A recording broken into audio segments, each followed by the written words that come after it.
Assalamualaikum warahmatullahi wabarakatuh. Nama saya Retno Dwi Rahayu dari STI Pertiwi Cikarang. Di sini saya akan mempresentasikan tentang rasio likuiditas PT 2 Indonesia. Sebelumnya, apa sih pengertian likuiditas itu? Pengertian rasio likuiditas adalah rasio yang menunjukkan kemampuan perusahaan dalam memenuhi kewajiban atau membayar utang jangka pendeknya. Rasio ini yang dapat digunakan untuk mengukur seberapa likuidnya suatu perusahaan.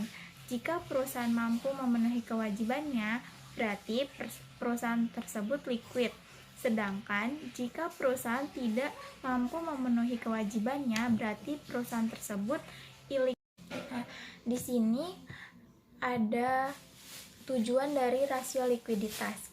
Yang pertama ada untuk mengukur kemampuan suatu perusahaan dalam membayar utangnya sebagai alat perencanaan. Yang kedua ada sebagai alat perencanaan di masa yang akan datang, khususnya yang berhubungan dengan kas dan kewajibannya.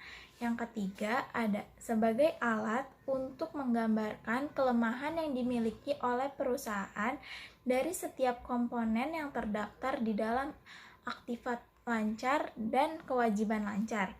Yang keempat ada sebagai alat untuk pemacu pihak internal dalam memperbaiki dan meningkatkan kinerjanya. Jenis-jenis rasio likuiditas. Jenis-jenis rasio likuiditas itu ada 5.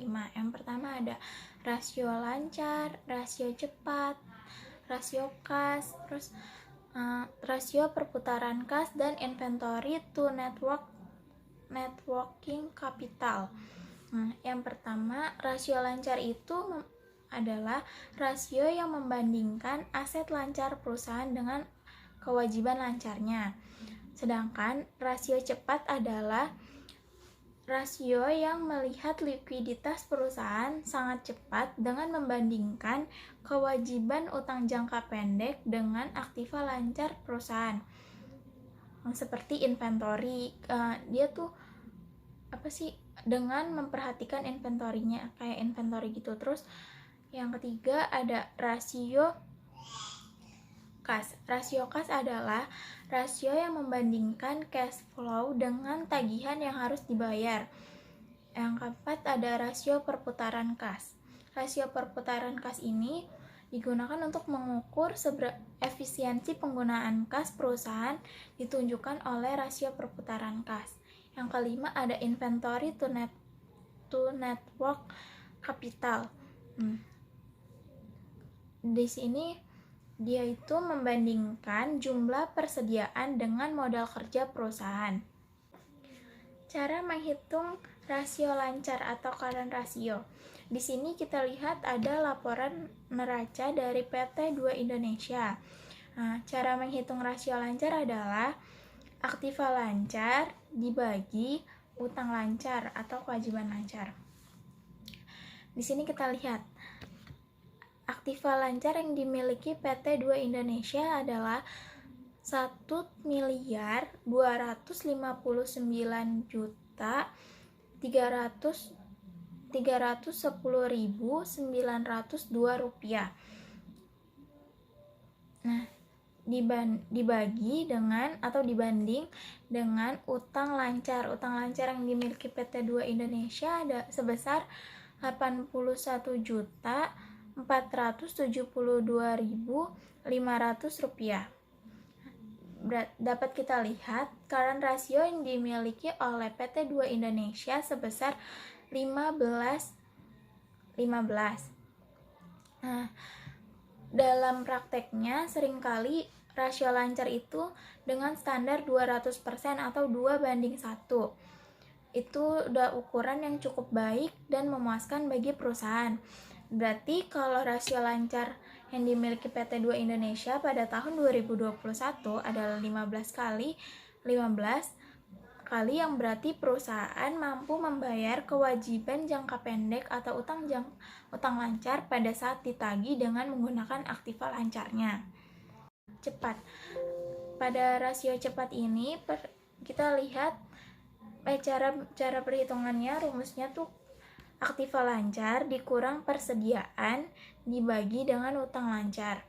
Di sini aktiva lancarnya sebesar 1.359.310.902 rupiah dikurang dengan total persediaannya. Total persediaan barangnya ada sebesar 1.289.235 rupiah dibagi dengan utang lancarnya. Utang lancarnya sebesar 81.472.500 rupiah.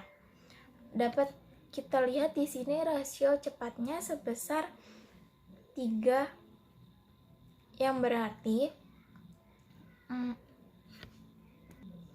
standar industri untuk perhitungan quick ratio adalah 1,5 kali, maka keadaan perusahaan lebih baik dari perusahaan lain. Kondisi ini menunjukkan bahwa perusahaan tidak harus menjual persediaan bila hendak melunasi utang lancarnya, tetapi dapat menjual surat berharga atau penagihan piutang. Nah, di sini kita lihat rasio cepat yang PT 2 Indonesia memiliki rasio cepat pada tahun 2021 sebesar 3. Berarti PT 2 Indonesia dapat melunasi kewajibannya tanpa harus menjual persediaannya. Selanjutnya, cara menghitung rasio kas atau kas rasio. Rumusnya adalah kas tambah bank dibagi current liability atau kewajiban lancar.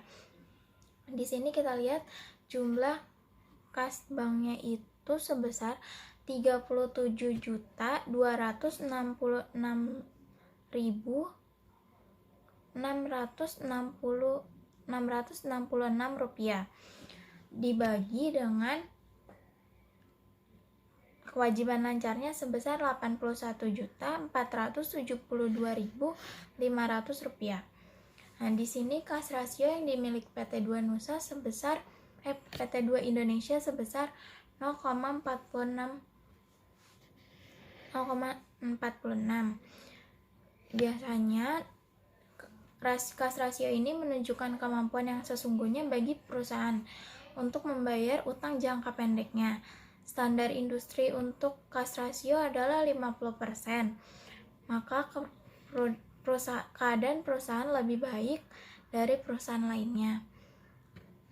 Nah, kalau di PT 2 Indonesia ini kan kita tahu rasio kasnya itu sebesar 0,46. Dia kayaknya masih di bawah dari 50% atau standar industri untuk kas rasio ini deh. Jadi untuk pemenuhan kewajiban pembayaran utangnya masih di bawah dari standar yang ditetapkan industri sebesar 50%. Cara menghitung inventory to net working capital. Di sini rumusnya adalah inventory dibagi aktiva lancar dikurang kewajiban lancar. Di sini kita lihat PT 2 Indonesia mempunyai saldo inventory sebesar 1.212.869.235 rupiah dibagi dengan aktiva lancarnya sebesar 1.211.310.902 rupiah dikurang dengan kewajiban lancarnya sebesar 81.472.500 rupiah. Di sini kita dapat mengetahui PT 2 Indonesia mempunyai dengan rumus inventory to net working capital ini dapat dilihat jadi total hasilnya tuh 0,86. Kalau untuk berarti Kalau dari standar industri untuk inventory to net working capital adalah 12%. Kalau kita lihat di sini berarti PT2 Indonesia masih di bawah dari standar industri yang telah ditetapkan, yaitu 12%.